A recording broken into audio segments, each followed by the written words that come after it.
പ്രത്യാശയുടെയും അതിജീവനത്തിൻ്റെയും പുതിയൊരു അധ്യായം കുറിച്ചുകൊണ്ട് കുവൈറ്റ് ഇന്ന് 65ാമത് ദേശീയ ദിനവും 35ാമത് വിമോചന ദിനവും ആഘോഷിക്കുകയാണ്. ഒരു ജനതയുടെ പോരാട്ട വീര്യത്തിൻ്റെയും ആത്മാഭിമാനത്തിൻ്റെയും പ്രഖ്യാപനമായി മാറിയിരിക്കുകയാണ് ഈ ഇരട്ട ആഘോഷങ്ങൾ.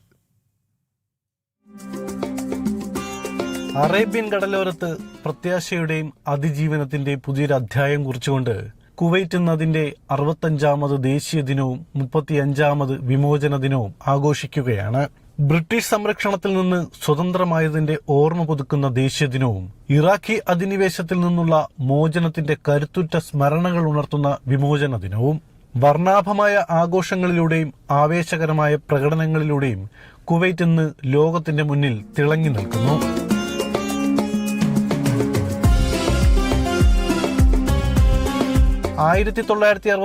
ജൂൺ 19 കുവൈറ്റ് ബ്രിട്ടീഷ് ഭരണത്തിൽ നിന്ന് പൂർണ്ണ സ്വാതന്ത്ര്യം നേടിയത്. എങ്കിലും ആധുനിക കുവൈറ്റിന്റെ ശില്പിയായ ഷെയ്ഖ് അബ്ദുള്ള അൽ സാലിം അൽ സബാഗ് അധികാരമേറ്റ ഫെബ്രുവരി 25 ദേശീയ ദിനമായി പ്രഖ്യാപിക്കപ്പെട്ടു. മുത്തുവാരിയും മീൻ പിടിച്ചും ഉപജീവനം കഴിച്ചിരുന്ന ഒരു കൊച്ചു രാജ്യം ഇന്ന് ലോകത്തിലെ ഏറ്റവും ശക്തമായ സാമ്പത്തിക ശക്തികളിലൊന്നായി മാറിയത് അത്ഭുതകരമായ വളർച്ചയിലൂടെയാണ്.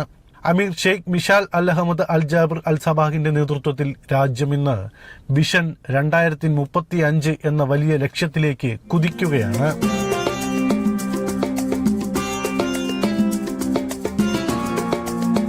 ഫെബ്രുവരി 26 ഓരോ കുവൈറ്റുകാരന്റെ ഹൃദയത്തിൽ മുറിവായും പിന്നീട് അഭിമാനമായും മാറിയ ദിനം.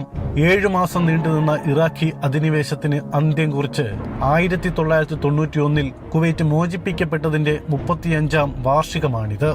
കരകയറില്ലെന്ന് കരുതിയ തകർച്ചയിൽ നിന്ന് ഫീനിക്സ് പക്ഷിയെപ്പോലെ കുവൈറ്റ് ഉയർത്തെഴുന്നേറ്റു.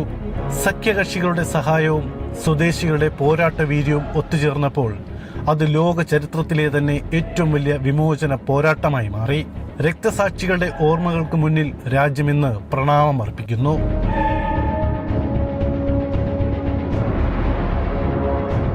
ആഘോഷങ്ങൾക്കായി കുവൈറ്റ് നഗരം വധുവിനെ പോലെ ഒരുങ്ങിക്കഴിഞ്ഞു.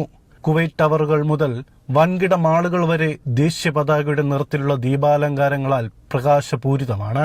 ഗൾഫ് റോഡിലെ വർണ്ണാഭമായ പരേഡുകളിൽ പതിനായിരങ്ങളാണ് അണിനിരക്കുന്നത്. സ്വദേശികൾക്കൊപ്പം പ്രവാസി സമൂഹവും ഈ സന്തോഷത്തിൽ പങ്കുചേരുന്നു.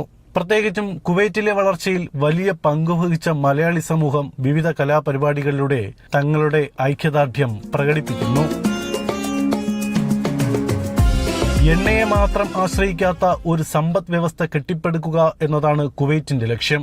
സാങ്കേതിക വിദ്യയിലും വിദ്യാഭ്യാസത്തിലും വൻ നിക്ഷേപങ്ങളാണ് രാജ്യം നടത്തുന്നത്. മിഡിൽ ഈസ്റ്റിലെ സമാധാനത്തിന്റെ ഇടനിലക്കാരനായി കുവൈറ്റ് എന്നും ലോകവേദികളിൽ ആദരിക്കപ്പെടുന്നു. പോരാട്ടങ്ങളുടെയും അതിജീവനത്തിന്റെയും കഥ പറയുന്ന ഈ മണ്ണ് ഇന്ന് സന്തോഷത്തിന്റെ കൊടുമുടിയിലാണ്.